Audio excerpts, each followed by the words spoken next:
Vaheguru, Vaheguru, Vaheguru, Vaheguru, Vaheguru, Vaheguru, Vaheguru, Vaheguru, Vaheguru. Within marriage time, suddenly the caste pops up. It's like the hidden genie no one was talking about. Suddenly marriage is coming up, and the first thing they seem to ask is, what caste is he? Before that, it wasn't a concern. You had langar with them, you could have friends with them. But oh no, don't you dare marry outside of caste. Let's understand the caste system quickly, because amongst the Sikhs, a lot of people don't understand it too well. Now, firstly, the caste system is not like the class system.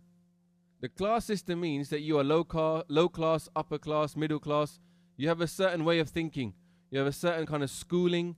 You have a certain kind of way of behaving. The thing with the caste system is, it's not like that. It's rigid. You could be lower class, and over time you could make loads of money, and then your thinking becomes middle class, right? And you could even become upper class if you get through the family, you have some land, blah, blah, blah, you get a title. Suddenly you've gone up the class system. But you cannot go up and down the caste system. That's it. Where you are stuck there.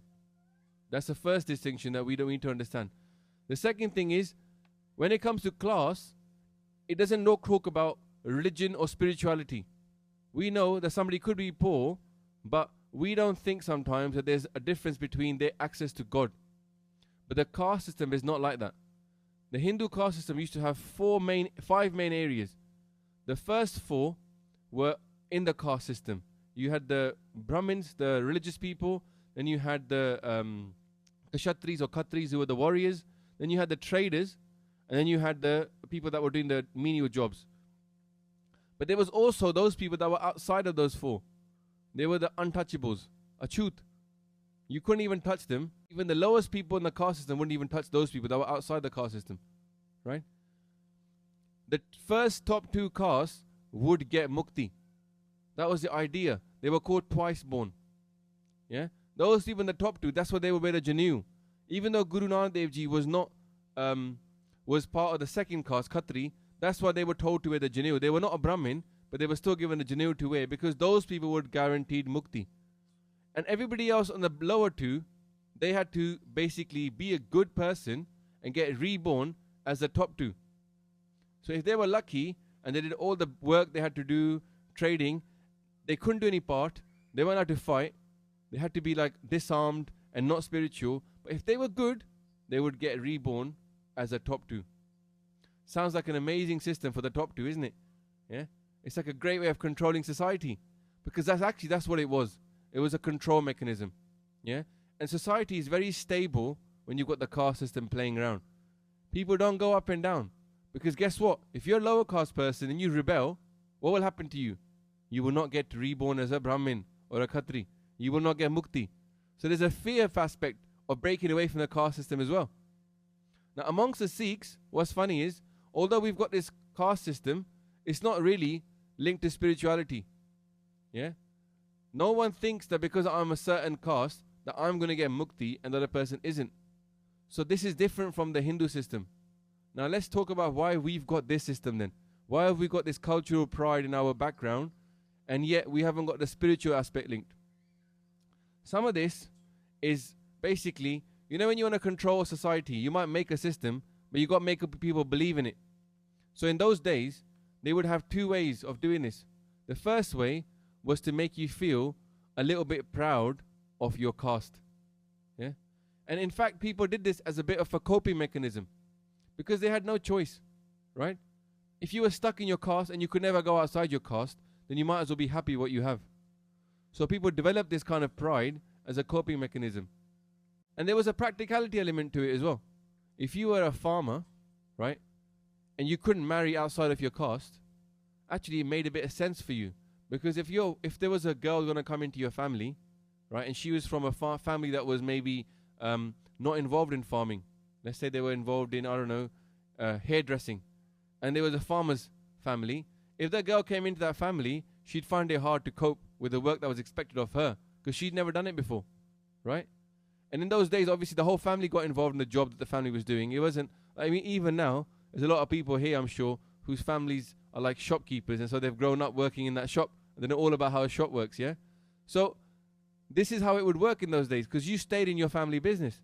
Everybody got involved in it. However, what about now?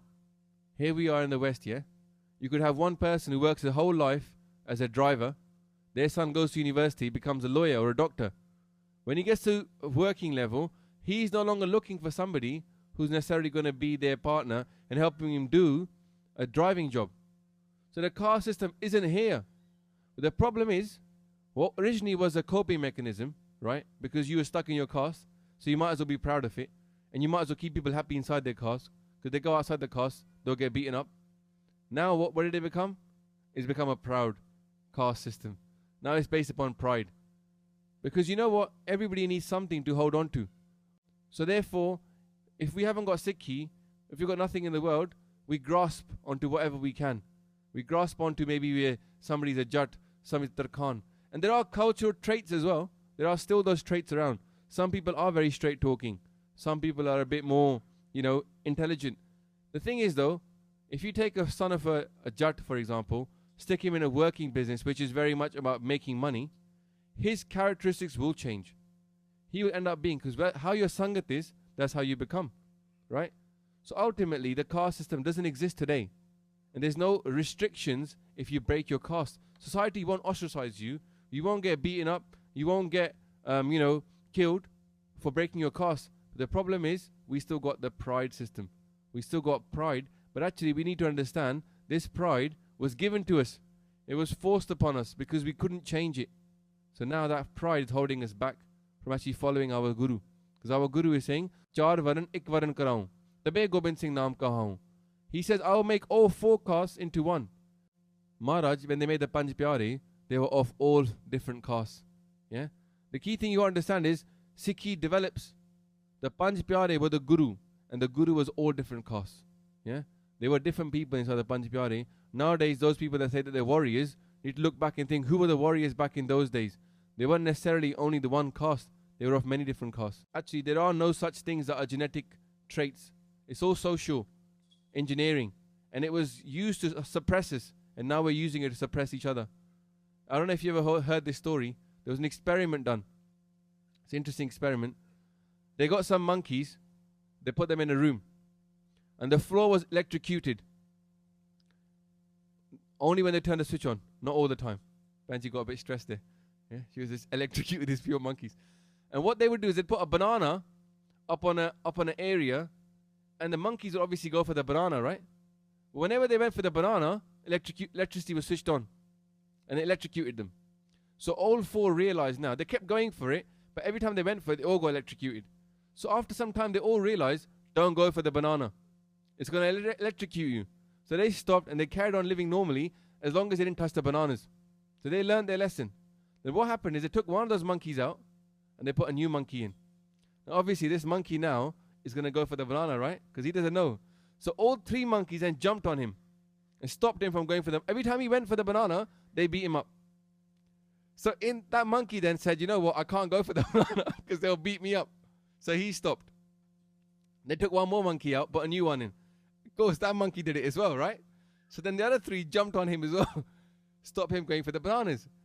Time and time they did this. But they kept taking out one of the original monkeys that knew about the electricity. After some time, there was 4 monkeys in there that had never been electrocuted. Had never felt the pain of staying in that system. And yet, nobody went for the bananas. Yeah? Because society is like that. They got conditioned into not doing this thing. And the same way with us now, with the caste system, yeah? We've been conditioned by it for so long, people don't even realize where it came from. They're still doing it.